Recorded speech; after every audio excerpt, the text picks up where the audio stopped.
Have you ever walked into a place and immediately felt like you didn't belong? Have you ever been watched, judged, or followed without doing anything wrong? Have you ever witnessed injustice and wondered, should I say something? If any of these questions hit close to home, then this story is for you. Before we dive in, don't forget to subscribe for more powerful stories that challenge the way we see the world. Now, let's step into Jamal Carter's world, a world that, on the surface, looks ordinary, but beneath that surface, something much deeper is waiting to unfold. Jamal Carter's life was simple, or at least, that's what he told himself. A 32-year-old history teacher, Jamal spent his weekdays teaching high school students about the past, hoping they would carry those lessons into the future. He believed in education, in progress, in the idea that if people knew better, they would do better. Most days, he carried that belief like a shield. It helped him ignore the small slights, the lingering stares, the subtle shifts in body language when he entered certain spaces. But even shields get heavy. Tonight, Jamal just wanted to grab a few groceries. The corner store on Maple Street was nothing special, just another fluorescent-lit supermarket with scuffed tile floors and half-stock shelves. The kind of place where parents picked up last-minute dinner ingredients, tired workers bought microwavable meals, and cashiers rang up items on autopilot. But for Jamal, places like this always came with an unspoken test. Would tonight be just another trip to the store? Or would it be one of those nights? As he pushed open the glass doors, the tiny bell jingled overhead. The moment Jamal stepped inside the supermarket, he felt it, the almost imperceptible shift in the air. It wasn't loud. It wasn't obvious. But it was there. The slight hesitation in the cashier's movements, the way the security guard subtly adjusted his posture, suddenly more alert, the older couple near the produce section, exchanging a glance before stepping aside as if making room for him. Jamal had experienced this before, many times. It was a silent script, one he knew by heart. Step into a store. Feel the weight of unspoken suspicion. Pretend you don't notice. Get what you came for. Leave. Tonight, he intended to follow that script. He exhaled slowly and made his way down the aisles, mentally checking off his list. Milk, eggs, bread. That was all. He wasn't looking for trouble. He wasn't looking for a fight. But trouble has a way of finding you when you least expect it. As he reached for a carton of milk, he overheard it, a hushed voice near the front of the store. You sure he's not stealing? Jamal's hand froze midair. He turned his head slightly, careful not to react too quickly. A short, balding man with a red name tag, probably the store manager, was whispering to a young cashier. The cashier looked uncomfortable, shifting from one foot to the other. I don't know, he just came in. The manager's lips pressed into a thin line. Just keep an eye on him. Jamal closed his eyes for a brief second, letting the words settle. Here we go again. He could feel the heat rising in his chest. This was the moment, the call to adventure. He had two choices. Ignore it, pretend he didn't hear, buy his groceries and go home. Face it, speak up, challenge the way people saw him. Jamal wasn't sure which choice he was going to make. Not yet, but something inside him was stirring, something that refused to stay silent this time. Jamal stood there, fingers tightening around the cold carton of milk. He could feel his pulse in his ears, a steady drumbeat of frustration. He had heard it before. Keep an eye on him. The same old suspicion, the same old quiet accusation, wrapped in careful whispers. Part of him wanted to turn around, walk up to the manager, and demand an explanation. What exactly did I do that made you assume I was a thief? But another part, the tired part, told him to let it go. What would happen if he said something? Would they apologize? Probably not. Would they call security? Maybe. Would it escalate into something worse? That thought sat heavy on his chest. Jamal had seen it too many times. How quickly things could spiral out of control. How one moment of standing up for yourself could turn into headlines, into body camera footage, into protests and hashtags. He wasn't in the mood to be the next name on someone's social justice post. So he took a slow breath and told himself the same thing he always did in these situations. Just get what you need and leave. He placed the milk into his basket and walked away from the conversation he wasn't supposed to hear. Aisle after aisle, he tried to shake it off. He focused on the bright, colorful packaging, the hum of the refrigerator units, the quiet murmur of other shoppers going about their night, blissfully unaware of the weight pressing down on him. But the words wouldn't leave him. You sure he's not stealing? Jamal clenched his jaw. He should walk out. Ignore it. He wasn't looking for a fight. But something about tonight felt different. Maybe it was the exhaustion. Maybe it was the years of letting things slide. Or maybe it was the fact that he was tired of always being the one to walk away. Jamal gripped the handle of his basket, his mind racing. Just get your groceries and go. He reminded himself. That was the easy thing to do, the safe thing to do. But the weight of the manager's whispered suspicion clung to him like a heavy coat, suffocating and familiar. He could almost hear his mother's voice in his head, soft but firm, like it had been when he was a boy. Pick your battles, baby, but don't let the world make you invisible. Jamal exhaled slowly, forcing himself to focus on the items in front of him. He reached for a loaf of bread, and that's when he noticed her. She was an elderly black woman, her short silver hair neatly styled, wearing a blue cardigan and holding a shopping list in one hand. Her other hand was outstretched, reaching for a carton of almond milk on the top shelf. Jamal instinctively stepped forward. "Let me help you with that," he said, plucking the carton from the shelf and placing it in her cart. She gave him a warm, knowing smile. "Thank you, son." Her eyes studied him for a moment, deep, observant, as if she could see the storm brewing inside him. "You feel it, don't you?" she asked. Jamal hesitated. "Feel what?" She gave a small chuckle. "That shift, that cold breeze that moves through the air when people decide you don't belong." Jamal swallowed. He knew exactly what she meant. "You heard them, didn't you?" she pressed gently. Jamal nodded. There was no point in pretending otherwise. "Yeah, I heard." She sighed, shaking her head. Same old story, different day. For a moment, there was silence between them, the store's fluorescent lights buzzing faintly overhead. Jamal glanced at her cart and noticed something. She had only picked up essentials. Bread, milk, a few vegetables. The kind of groceries someone buys when they're watching every dollar. She caught his gaze and smiled again. "I don't come here much anymore. Used to, but then I got tired of the looks. Tired of the way they act like we're here to take something that don't belong to us." Jamal felt his jaw tighten. "So what do you do?" She tilted her head, considering him. "I stopped leaving places just because they wanted me to." Jamal stared at her. "I walking like I got every right to be there," she continued. "Because I do. And so do you." He wanted to believe her. He really did. But did it even matter? Would standing his ground actually change anything? She must have seen the doubt in his eyes because she leaned in slightly, lowering her voice. "They want you to ignore it. They want you to walk away. Makes it easier for them to keep doing it. But what happens when you stop walking?" Jamal didn't have an answer, but something in her words settled inside him, like a small ember catching fire. She patted his arm. "Think about it, son." Then, just like that, she pushed her cart forward and disappeared down the aisle. Jamal stood there for a long moment. The milk in his basket felt heavier now, and for the first time tonight, so did his silence. The elderly woman's words circling in his mind. What happens when you stop walking? It was such a simple question, but it felt like a challenge. A dare.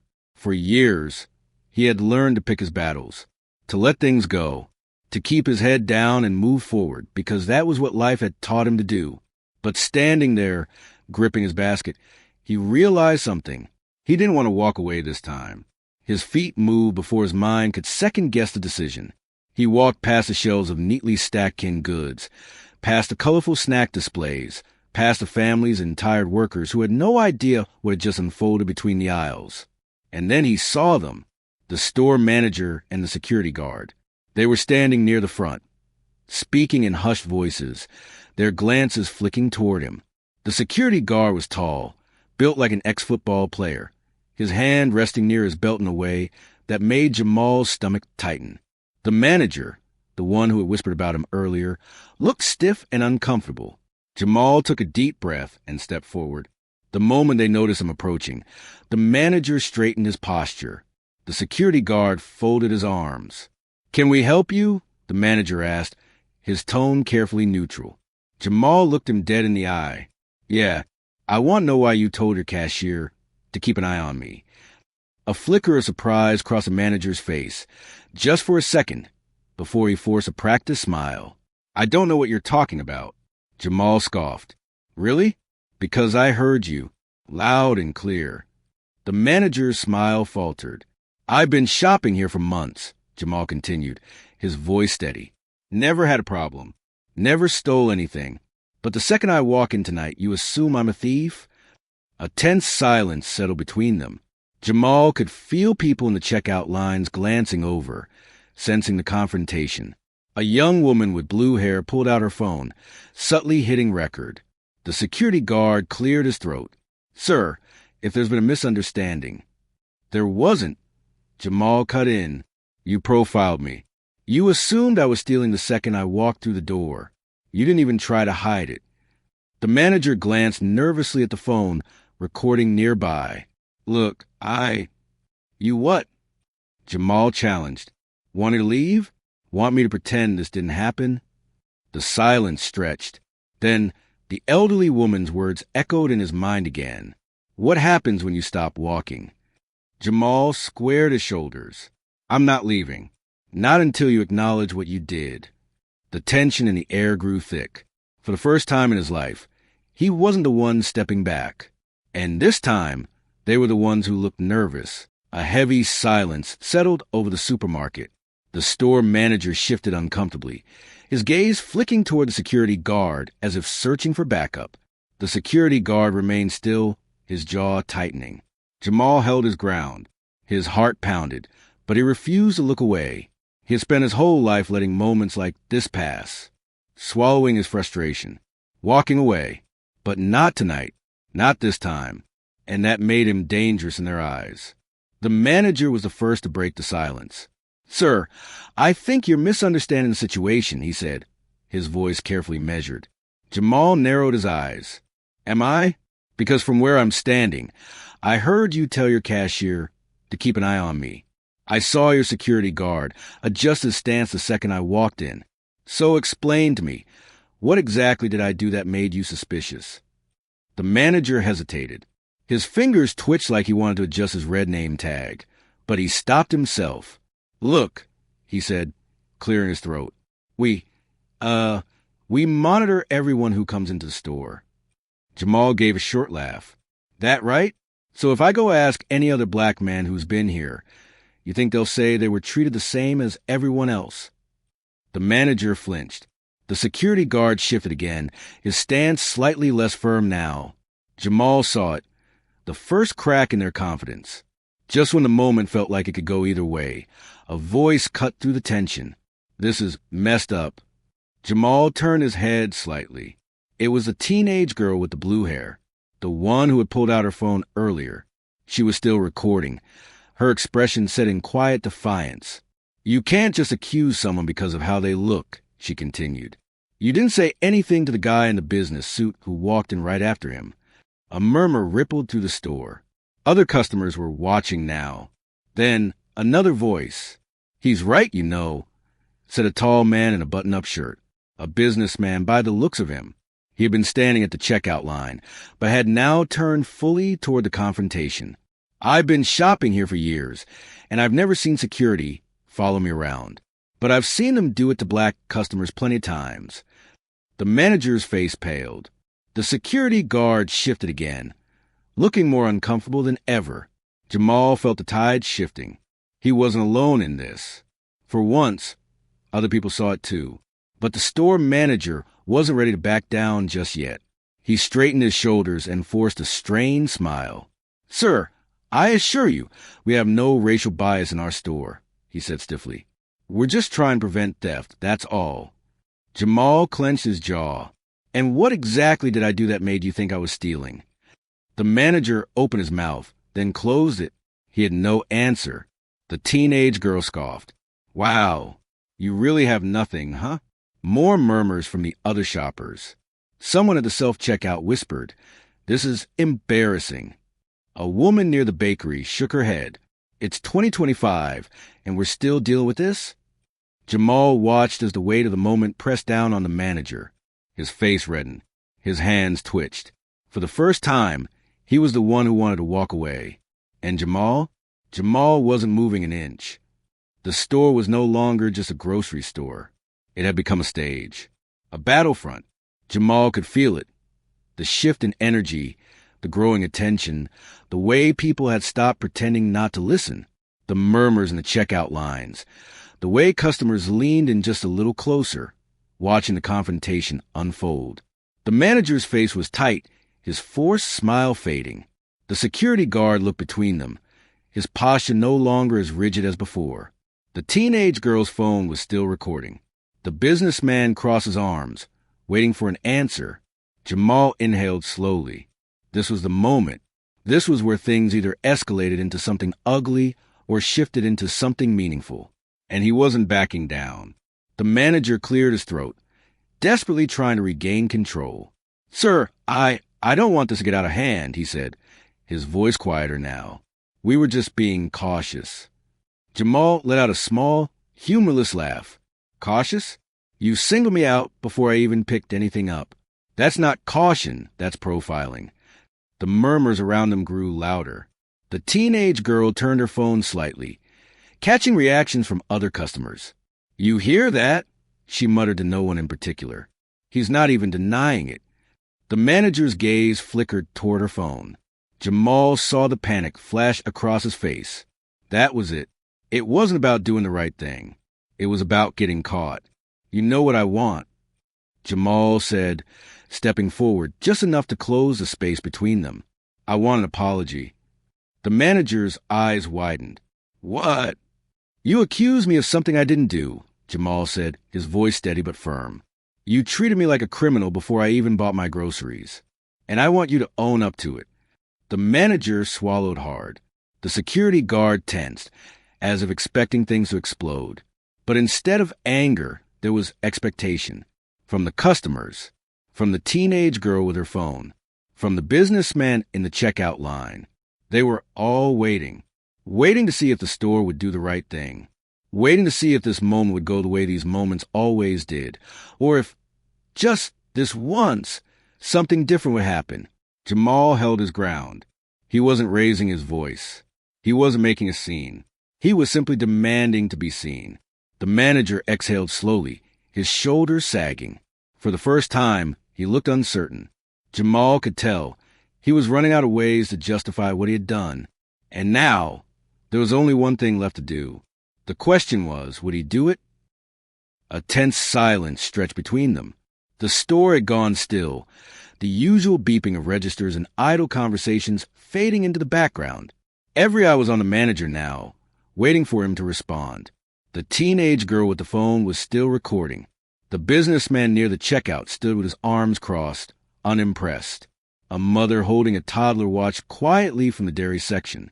Even the cashier, the one who had first been told to keep an eye on Jamal, now looked uncomfortable, shifting awkwardly behind the counter. Jamal could feel the weight of it all pressing down on this single moment. This was it. The test. The confrontation. The moment that could go one of two ways. Would the manager acknowledge his mistake? Or would he double down like so many others had before him? The manager licked his lips, clearly nervous.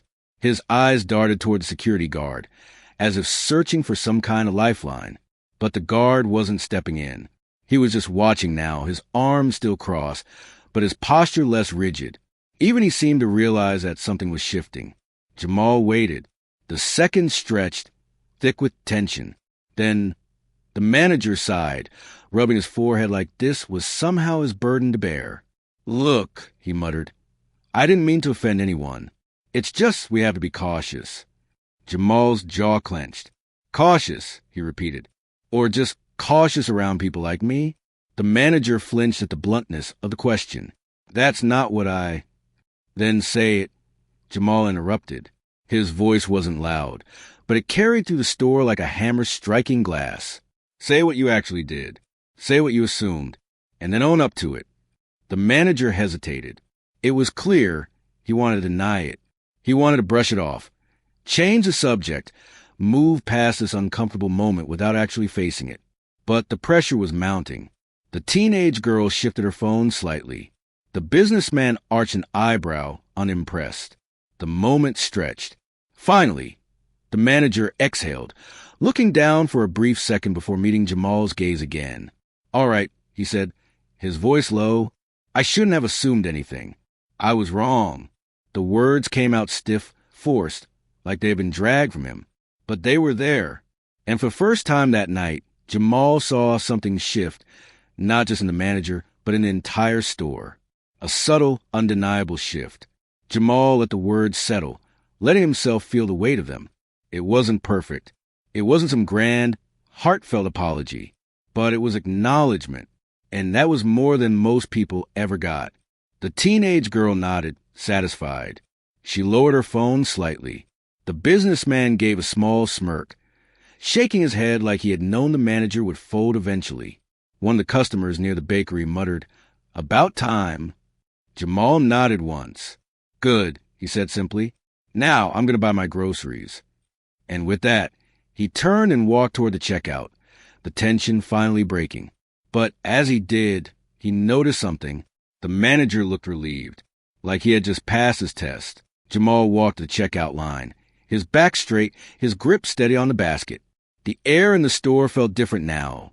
Not lighter, not entirely comfortable, but shifted. The tension had cracked just enough for something new to seep through. He placed his groceries on the conveyor belt, feeling the eyes of the other customers still on him.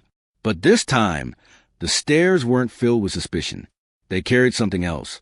Respect, maybe, or curiosity. As the cashier, a young woman who had watched everything unfold, began scanning his items, she hesitated for a moment. I'm sorry about all that," she murmured, barely loud enough to hear. Jamal met her gaze. She looked genuinely uncomfortable, almost ashamed, like she had just realized she had played a role in the moment, even if unintentionally. "Not your fault," Jamal said simply. She gave a small nod, but it was clear she was going to remember this. Maybe next time she wouldn't just stand behind him. The teenage girl with the phone was still watching. She wasn't recording anymore, but her expression carried the same fire it had when she first spoke up. "That was wild," she said. "I've seen stuff like that happen before, but usually nobody does anything." Jamal nodded, grabbing his wallet. "That's how it keeps happening." She hummed in agreement, then smirked. "Well, I recorded it.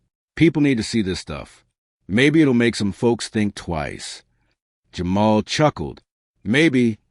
He wasn't naive enough to believe that one video would change the world, but it could change something. Maybe the next person who walked into this store wouldn't be treated the same way.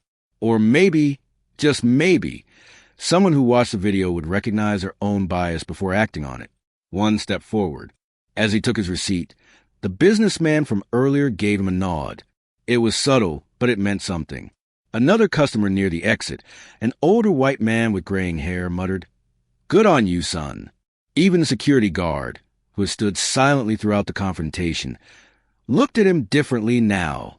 He didn't say anything, but the way he averted his gaze told Jamal everything. People had seen, they had noticed, and whether they admitted it or not, they had learned something.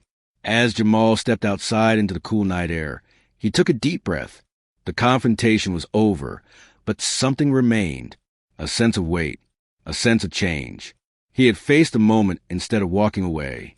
He had stood his ground, demanded to be acknowledged, and refused to let them make him feel small. That, in itself, was victory. He wasn't just another black man accused of something he didn't do. He was a man who refused to be unseen. And tonight, that had made all the difference. Jamal stepped out of the supermarket, the automatic doors sliding shut behind him with a quiet whoosh. The cool night air hit his skin, sharp and refreshing, as if the universe itself had been holding its breath inside that store and could finally exhale. He stood there for a moment, gripping the grocery bag in his hand, replaying everything that had just happened. It was over, but something about it still lingered. Maybe it was the way the manager had hesitated before admitting fault, or the way the security guard had shifted uncomfortably, realizing too late that he had backed the wrong side. Maybe it was a teenage girl's determination to make sure people saw what had happened, or the cashier's quiet, almost guilty apology. Or maybe it was the fact that, for the first time in a long time, Jamal hadn't been the one to walk away first. That meant something. As he made his way to his car, his footsteps felt heavier, but not from exhaustion. It was the weight of realization. The world had not changed in that supermarket. Racism had not been defeated. There would still be people like that manager, people who would rather cling to their biases than admit they were wrong. And yet, something was different. For the first time, the cycle had been interrupted. He had forced someone to acknowledge what they did. He had refused to let the moment pass unnoticed. And the people in that store, some of them had seen, some had even spoken up. That was the difference. It wasn't just about what had happened inside that store. It was about what would happen next. As he reached his car, his phone buzzed in his pocket. He pulled it out and saw a notification. He had been tagged in a video. The teenage girl had already uploaded the footage. This is why we have to keep speaking up. This man did nothing wrong. But look how they treated him. This is what we mean when we talk about racism in everyday life. It's not just the big stuff. It's this. Jamal exhaled, rubbing his chin. The video had already gained traction. Dozens of comments. People weighing in. Some outraged. Some dismissive. Some sharing their own experiences. This was going to be a conversation. And conversations lead to change. Maybe not today. Maybe not tomorrow. But someday. Jamal sat in his car for a moment before starting the engine. Tomorrow, he would go back to teaching history. Back to guiding young minds through the lessons of the past.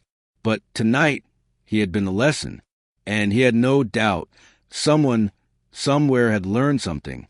With that thought, he pulled out of the parking lot and drove into the night.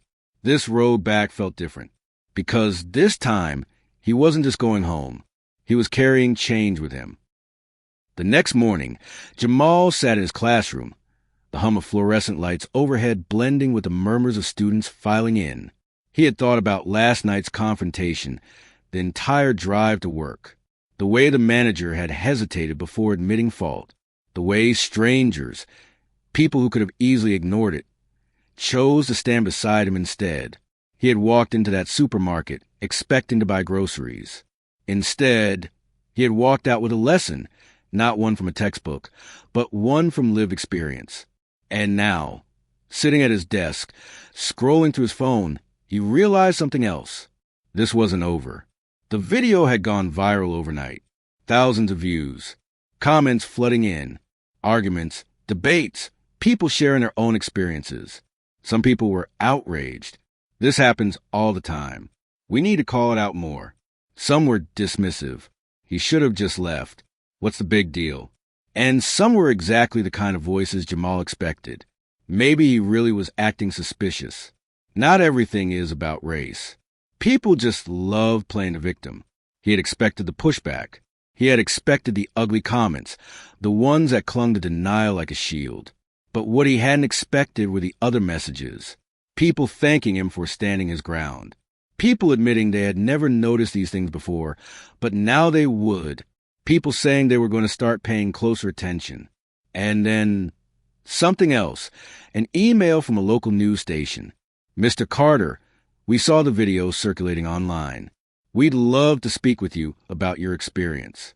Let us know if you're open to an interview. Jamal stared at the screen. He had only wanted to buy groceries. But somehow, his refusal to walk away had become something bigger. The bell rang, signaling the start of class. His students settled in, the usual chatter filling the air. Some scrolled through their phones, whispering about whatever had happened online overnight. Jamal set his phone down and stood. He was supposed to start today's lesson on the civil rights movement. He had planned to go over the freedom riders, the sit-ins, the quiet but powerful moments of resistance that had chipped away at centuries of oppression. But now, he looked at his students differently, and he realized he didn't need to just teach this lesson today. He needed to live it.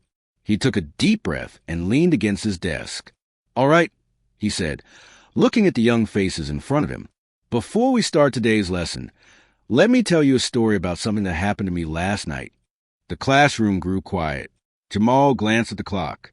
There was plenty of time to talk about history. But today, history wasn't just something in a textbook. It was something real. And maybe, just maybe, some of them would carry this lesson forward into a world that desperately needed them to see the truth. Jamal had spent years teaching his students about history, about the struggles of the past, the fights for justice, the moments that forced society to change. But now, for the first time, he wasn't just teaching history. He had lived it, and that changed everything. As he told his students about what had happened in the supermarket, he watched their faces shift, first with confusion, then with quiet recognition. Some of them frowned. Others shook their heads. A few looked genuinely surprised. "Wait," one student said, his brows furrowed. "That happens to you?" Jamal met his gaze. More often than you'd think. A girl in the front row folded her arms. "That's messed up." "It is," Jamal agreed. "But let me ask you something. What would you have done if you were there?" Silence. Then, slowly, hands went up. "I would have recorded it," one student said. "I would have called him out," another added. "I don't know," a quieter voice admitted. "I think I'd be scared to say something." Jamal nodded. "That's honest. And that's okay. The truth is, speaking up isn't always easy. But when you do, when enough people do, things change." He let that thought settle. That's what this teaches us. The question is, what are you going to do next time you see something like this happen? The class was silent again, but it wasn't an empty silence. It was thoughtful, and that was enough. Later that afternoon, during his lunch break, Jamal checked his phone. The video had continued to spread. More shares, more conversations. A few of his friends had messaged him, offering support, telling him they were proud of him for standing his ground. And then, something unexpected. An email from the supermarket's corporate office. "Mr. Carter, we recently became aware of an incident involving you at one of our locations. We take these matters seriously and would appreciate the opportunity to speak with you directly. Please let us know when you're available." Jamal exhaled. A week ago, he had walked into that store just trying to buy groceries. Now, a corporation was acknowledging that something had gone wrong. Maybe it was just damage control. Maybe they actually wanted to change something. Either way, they were listening, and that meant his voice had power. That evening, as Jamal walked past the supermarket on his way home, he noticed something new, a sign near the entrance. "We value all customers. Discrimination will not be tolerated." He wasn't naive. He knew a sign didn't erase what had happened. He knew that racism wouldn't disappear overnight. But this was a step, and steps turn into movements. Movements change the world. Jamal smiled to himself as he walked on, the cool night air wrapping around him like a quiet victory. He had returned from this journey with something more valuable than anger. He had returned with proof that standing up made a difference. And he would carry that truth with him into his classroom, into his conversations, into the future. Because one voice, one moment, one act of resistance, that's how history is made.